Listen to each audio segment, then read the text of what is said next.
Arkadaşlar merhabalar. Hepinizi sevgi ve saygıyla selamlıyorum. Hızlı başlatıcı kovanımız, aynı zamanda da bitirici kovanımız. Bunda ana arı üretiyorduk. Biliyorsunuz 4 tip metotla aynı başlatıcı kovan içerisinde ana arı üretimi yapıyoruz arkadaşlar.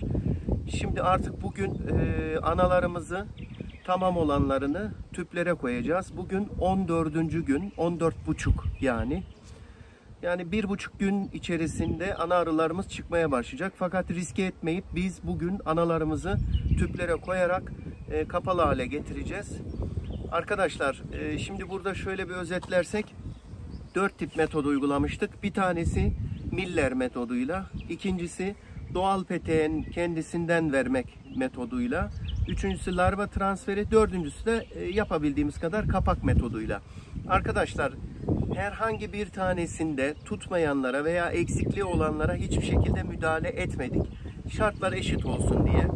Yani bize her birinden ikişer tane dahi olsa yeterli. Şimdi bunları alarak tüplere koyacağız ve onları işaretleyeceğiz. Ve daha sonra her birinin isminde, mesela larva transferiyle çıkacak olan anayı L1 diyeceğiz. Veya kapak metoduyla çıkacak olanı K1 diyeceğiz. Veyahut Miller metoduyla çıkacak olana M1 diyeceğiz, M2 diyeceğiz, M3 diyeceğiz. Bu şekilde analarımızı vereceğimiz ruşetlere işaret koyarak, tasnif ederek ruşetlere dağılımını yapacağız. Şimdi öncelikle bir bakalım neler olmuş. Bismillahirrahmanirrahim.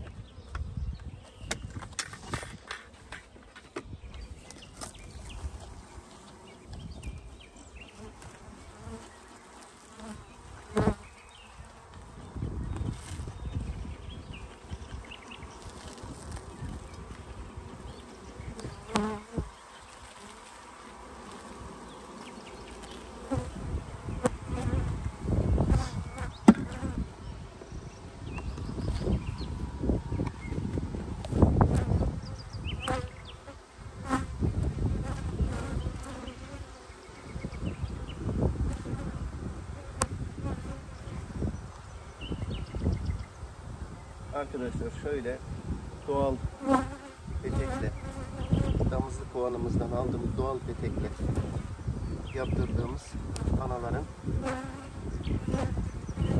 olduğu çıtamız.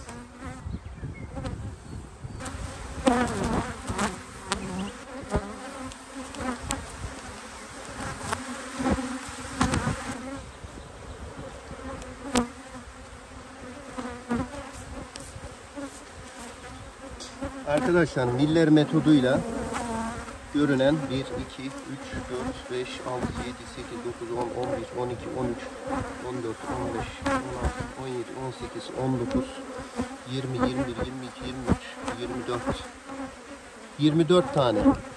Bu üstlerde zaten bal vardı verdiğimizde. Aşağılardan nispeten C formunda larvalar vardı. Şimdi arkadaşlar dikkat ederseniz bakın Miller metodunun esprisi şu. Şu aşağıki ikinci kısımda daha ziyade larva vardı. Şu kenarlardan atıyor ziyade Miller metodunda. Çizgi boyunca atıyor. Bakın dikkat ederseniz. İşin esprisi burada. Arka taraftakiler de öyle. Diğer taraflara da atıyor ama nispeten buralara atıyor. Şimdi bu kovanımızın da nüfusu ciddi şekilde kuvvetlidir. Bu kovanımızı da önce normal çalışan bir kovan haline getireceğiz.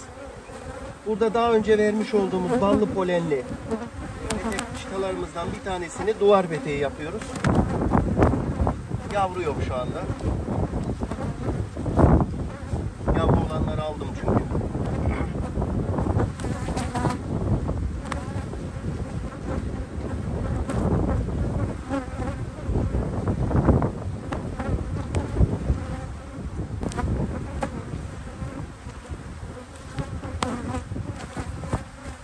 Bu şekilde çıtalarımı yanaştırıyorum arkadaşlar.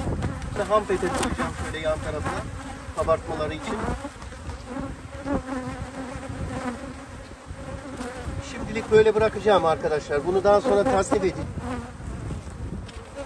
Evet.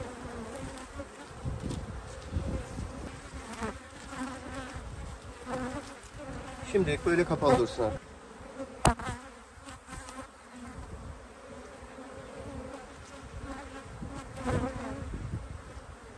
Arkadaşlar bu arada şu Miller metoduyla ve doğal petek verme metoduyla oluşturduğumuz ana arı memelerini petek yüzlerinden güzelce kestikten sonra nasıl tüplere yerleştiriyoruz diye sormuştu bir arkadaşımız.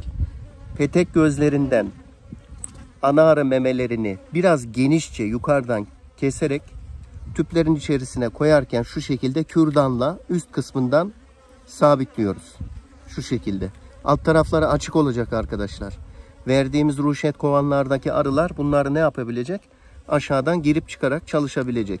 Üst tarafını şu şekilde kapatırsınız. Pratik bir çözüm olarak. Kürdanı şu şekilde getirip iki peteğin arasına koyarsınız arkadaşlar. Kürdandan şu şekilde tutacak şekilde. Evet arkadaşlar, Miller metoduyla ürettiğimiz analarımızın yaklaşık bir 15 tanesini aldık. Üzerinde 1, 2, 3, 4 tane bırakıyorum ve onu tekrardan bu kovanımıza geri koyuyorum. Artık hangisini seçerler onu ana olarak kabul etsinler.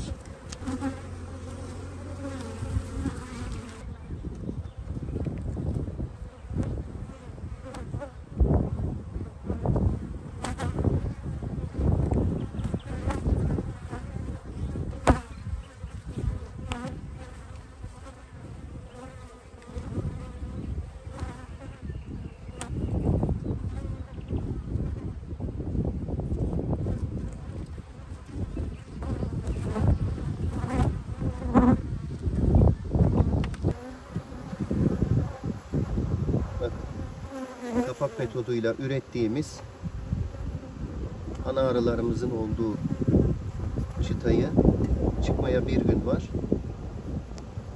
Şu şekilde bir bölme yaptım. Bile bakıcı yavrulu dolu ballı polenli bir çıtayla bu anamızı verdim.